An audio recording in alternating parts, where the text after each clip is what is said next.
Hi viewers, welcome to our channel.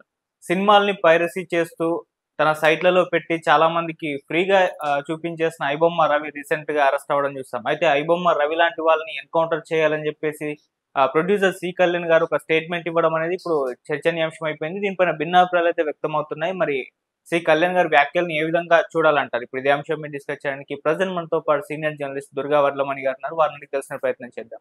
నమస్కారం madam. నమస్తే అండి. మేడం, ఐబొమ్మ రవిని ఎన్కౌంటర్ చేయాలని చెప్పేసి నేను ఒక స్టేట్మెంట్ ఇచ్చారు సి కళ్యాణ్ గారు. సో మా కామెంట్స్ ఇప్పుడు వైరల్ అవుతున్నాయి. సో నెటిజన్స్ అయితే తీవ్రంగా ఆయన మీద విమర్శలు చేస్తున్నారు. ఆయన కామెంట్స్ ఏ విధంగా అర్థం చేసుకోవాలంటారు మేడం? ఆయన ఆవేదనతో ఆ మాట అంటున్నాను అని అన్నారు కానీ అనకుండా ఉంటే బాగుంటుంది. ఎందుకంటే ఇవాళ మీరు ఎన్కౌంటర్ చేయమని అన్నారు, బానే ఉంది. పైరసీ చేశాడు కాబట్టి ఒకటి. 2 బెట్టింగ్ యాప్స్ ఆయన ప్రమోట్ చేశాడు. సో మరి ఇప్పుడు బెట్టింగ్ యాప్స్ ప్రమోట్ చేసిన వాళ్ళు సినిమా వాళ్ళు ఉన్నారు, యాంకర్స్ ఉన్నారు, చాలా మంది ఉన్నారు. తర్వాత పైరసీ చేసిన వాళ్ళల్లో దిగ్గజ దర్శకులు ఉన్నారు. సినిమాలనే అంటే ఏమనాలి మనం, కాపీ కొట్టిన వాళ్ళు. మరి వాళ్ళని ఏం చేస్తారు? మీరు కోట్లు మీరు సంపాదించుకున్నారుగా ఆ సినిమాలు తీసి. ఇప్పుడు మనం పేర్లు చెప్పక్కర్లా. ఇవాళ నిన్న కాదు, 30-40 ఏళ్ల క్రితం నుంచి ఇది జరుగుతోందిగా. మరి దాన్ని ఏమంటారు? మీరు పర్మిషన్ తీసుకున్నారా? మీరు డబ్బులు కట్టారా వాళ్ళకి ఆ సీన్స్ వాడుకోవటానికి కానీ, లేదు యాజ్ ఇట్ ఈజ్ మీరు కాపీ కొట్టడానికి కానీ? ఇవాళ ఎవరైతే ముఖ్యంగా మాట్లాడారో దేశ సేవ చేయట్లేదని, ఆ డైరెక్టర్ మాత్రం కాపీ కొట్టలేదా? అందుకని అంటే ఒక సమస్యకి పరిష్కారం ఒక మనిషిని ఎన్కౌంటర్ చేయటం కాదు. సజ్జనార్ ఎన్కౌంటర్ స్పెషలిస్ట్ కదా అని మీరు ఎన్కౌంటర్ చేయమండం సమంజసం కాదు. రవి అన్న వ్యక్తికి ఉండే, నిన్న కూడా మనం చెప్పాం, మనిషి పెడమార్గం పడతాడు. ఇప్పుడు మన ఇంట్లో పిల్లాడు పెడమార్గం పడితే మనం చంపేమని చెప్తామా? ట్రై చేస్తాం, బాగు చేయటానికి ట్రై చేస్తాం. ఒక అవకాశం ఇవ్వచ్చు అబ్బాయికి. మీరు కరెక్టే, పైరసీ సెల్ ఏర్పాటు చేశారు. మొట్టమొదటిసారి తెలుగు ఇండస్ట్రీలోనే ఉంది ఇది. మేము చాలా కష్టం మీద దాన్ని నడుపుతున్నాము. మేము ఆస్ట్రేలియాలో కూడా అక్కడ పట్టుకున్నాం మేము పైరసీ చేసేవాళ్ళని అని చెప్పారు ఆయన నిన్న మీడియా సమావేశంలో. తర్వాత స్కాట్లాండ్ పోలీసులు కూడా మా తపన గుర్తించి మాకు నిధులు కూడా పంపించారని చెప్తున్నారు. చాలా కష్టమైన నడపడం పైరసీ సెల్ నిర్వహణ బాధ్యతలు చాలా కష్టంతో కూడినవి, అయినా కూడా మేము నడుపుతున్నామని అంటున్నారు. నిర్మాతలుగా ఉండి, నిర్మాతల మండలిగా ఉండి మీరు ఇంతమంది ఇన్ని వేల కోట్లు మీరు సంపాదించుకుని పైరసీ సెల్ నడపడానికి మీరు స్కాట్లాండ్ పోలీసులు మీకు నిధులు ఇచ్చారు. అతను ఒక సాధారణ వ్యక్తి. ఎవరు? ఇమ్మడి రవి అనే అతను. భార్య అత్త హేళన చేయడంతో అతను ఆత్మన్యూన్యతకి గురయ్యి చచ్చిపోకుండా, సూసైడ్ చేసుకోకుండా, సరే అతను చేసింది తప్పు, అది మనం ఎవరం సమర్థించం. తన బుర్రకి పదును పెట్టి అతను ఆ రకంగా చేశాడు. ఎంచుకున్న మార్గం తప్పు, చేసిన పని తప్పు. ఈ పని చాలా మంది చేశారుగా, మరి వాళ్ళకు కూడా మీరు ఇలాంటి శిక్షలే విధిస్తారా? ఇలాంటి శిక్షలే అమలు చేయమని చెప్తారా? మరి దాని మీద కూడా సి కళ్యాణ్ గారు మాట్లాడారు. ఇప్పుడు బాధ ఎవరిదైనా ఒకటే, దాన్ని ఎవరు కాదనరు. మేము నిర్మాతలుగా మేము ఇంత డబ్బు పెడుతున్నాము, సినిమా ఇట్లా అయింది అనే బాధ ఉండడం తప్పని ఎవరు చెప్పరు. కరెక్టే, యాక్చువల్గా నిర్మాతలే ఇక్కడ కష్టపడుతున్నారు, నిర్మాతలే నష్టపోతున్నారు, అన్ని రకాలుగా నిర్మాతలే బాధ్యత వహిస్తున్నారు. కానీ దీనికి మీరు మూలం ఎక్కడుందో మీరు కూడా చూసుకోండి.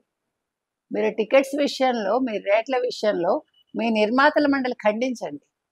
ఇంత టికెట్లు పెట్టద్దు, మీరు బడ్జెట్ తగ్గించండి. ఫస్ట్ మీరు నిర్మాతలందరూ ఏకమయ్యి సినిమా బడ్జెట్ తగ్గించండి, హీరోకి ఇచ్చే రెమ్యూనరేషన్ తగ్గించండి. ఎందుకు ఫారిన్కి వెళ్ళి లొకేషన్స్ మనకెందుకండి? ఆంధ్ర తెలంగాణలో లొకేషన్స్ లేవా మీకు?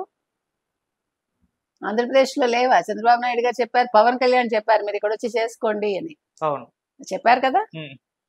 మీరు ఆంధ్రప్రదేశ్ని ఎందుకు వాడుకోవట్లేదు? తెలుగు వాళ్ళు అయ్యుండి తెలంగాణలోనే ఉండాలా? ఆంధ్రాలో కూడా ఉండాలి. కాబట్టి మనం లొకేషన్స్ మన లొకేషన్స్ చూపిద్దాము. అద్భుతమైన లొకేషన్స్ ఉన్నాయి మనకి, తెలంగాణలో కావచ్చు, ఆంధ్రాలో కావచ్చు. సినిమా పరిశ్రమ అనేది 2 రాష్ట్రాలకి చెందింది, ఒక రాష్ట్రానికి చెందింది కాదు. కాబట్టి ఇవన్నీ ఆలోచించుకోవాలండి. వాళ్ళ నిర్మాతల మండలి ఏదైతే ఉందో వాళ్ళు ఒక స్టాండ్ తీసుకుంటే, డైరెక్టర్ తర్వాతే కదా, సినిమా తర్వాతే కదా. కథ ఉంటే ఈరోజు హీరోని బట్టి సినిమాలు ఆడటల్లా, ఈరోజు కథా బలాన్ని బట్టి ఆడుతున్నాయి. చిన్న సినిమాలు హిట్ అవుతున్నాయి అంటే అసలు మొహాలు ఎవరికి తెలియదు, కానీ దే ఆర్ ఎంజాయింగ్. వాళ్ళని వాళ్ళు గుర్తిస్తున్నారు. ఈ మధ్య ఇటీవల కాలం ఎన్ని మంచి సినిమాలు వచ్చాయండి.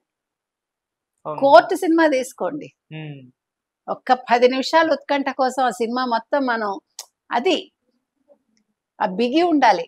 అది బిగి అంటే కథ బలం ఉండాలి, మిమ్మల్ని కూర్చోబెట్టాలి, ఆ బిగు ఉంది దానికి. అది అంతే. మీరు కథని నమ్ముకోండి. ఏ డైరెక్టర్ అయినా తీస్తాడండి. ఒక సినిమా తీసాక రెండో సినిమాకి వాళ్ళకే అనుభవం వస్తుంది.